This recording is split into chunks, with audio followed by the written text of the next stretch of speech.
I am an owner of a group mental health practice, and I have about 35 employees and about 1.5 million in revenue per year. I was just wondering if you have any general advice on how to transition from 100% ownership to 50-50 with a business partner. Why would you do that? That's generally been the reaction I've gotten from most people. My future business partner has actually been with me from the very beginning of founding the business, been in business for about 5 years. So she's essentially helped me build it. But she's not a partner. She's not a partner yet. Okay. Have you promised her a partnership? Yes.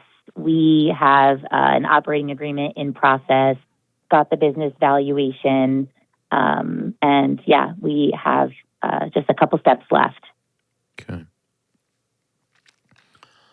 I think the ship has sailed, so I don't think I can stop it. But if I had caught you earlier, I would have tried to stop it.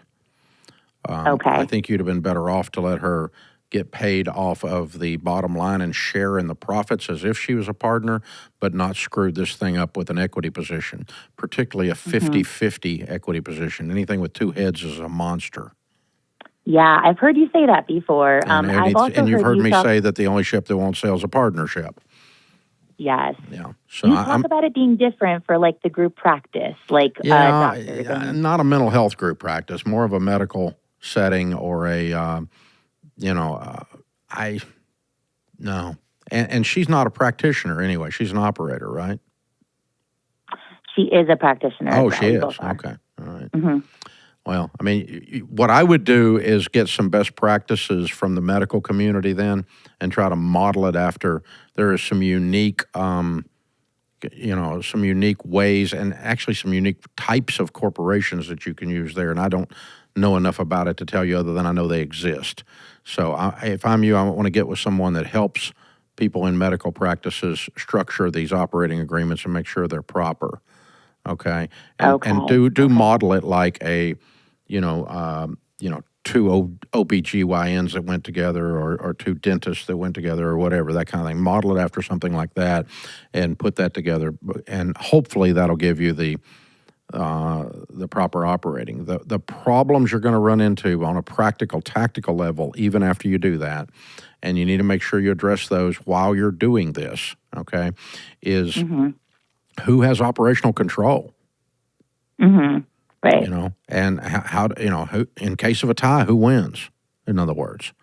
And, I want to buy a $500,000 piece of equipment and, which you probably wouldn't in your world, but I'm making up a scenario, and I want to go in debt, and the other one doesn't want to do it.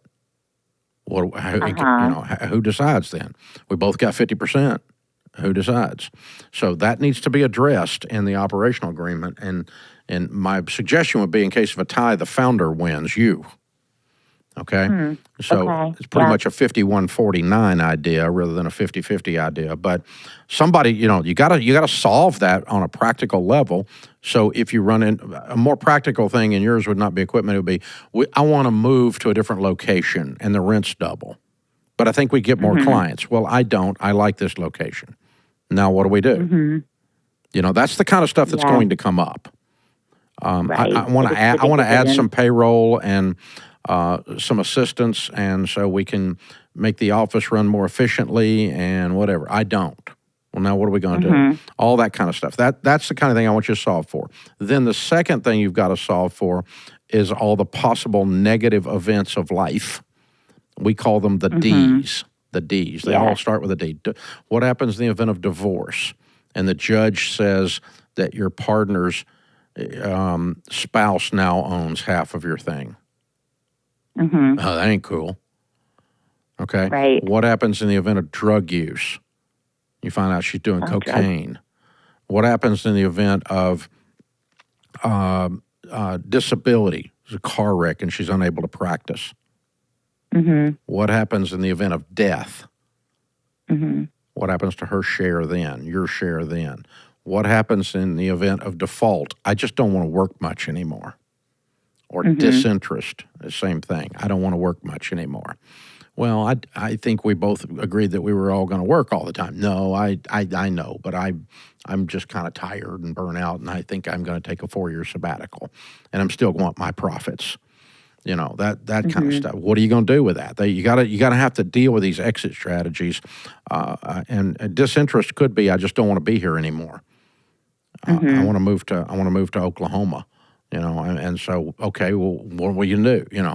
And so you got to think about all those things and put them in the partnership operating agreement. Not only the operating agreement, but just you got to have all these exit strategies for all the things that can happen. And if you leave one out, that's the one that'll happen.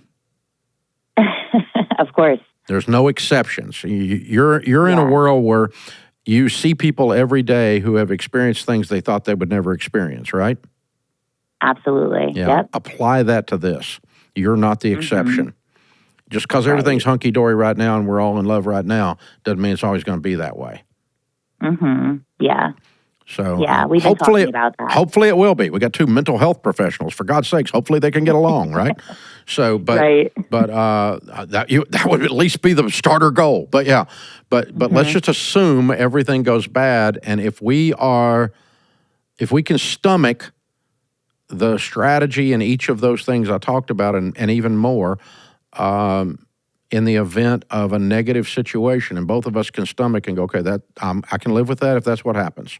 If I'm in a car wreck and I can't come into work anymore, I'm in a coma. I'm in an induced coma for 7 months. What happens? So this is what's going to happen. Okay, I can live with that.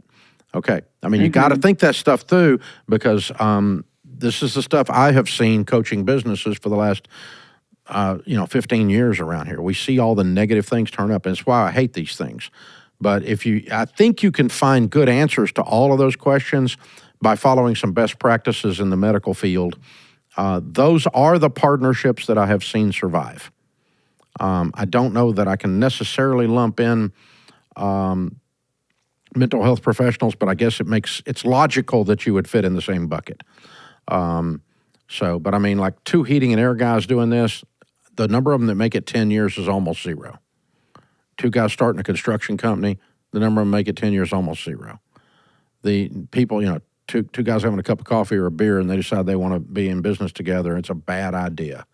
It's a really bad idea most of the time. So, but you've promised it, A. B, the ship has sailed. You're already working out the details, so I'll help you as much as I can, and that's as much as I can, to get there in a positive way and set you up for a possibility of winning. On a lot of things in business, folks, if you will analyze all the possible negative fallout of the deal, whatever the deal is that you're getting ready to get into, and if you can live with the negative, and but so many times entrepreneurs are optimists. We're glass half full people.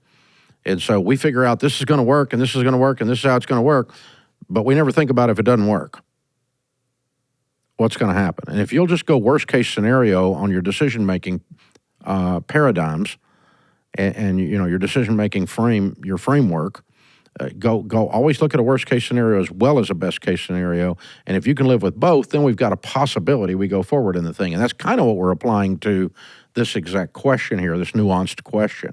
So, Christy, you sound like you guys are real sharp. I sure hope this works out for you. I hope all my dire predictions are wrong. That would be a real gift if they were. So that's how it works.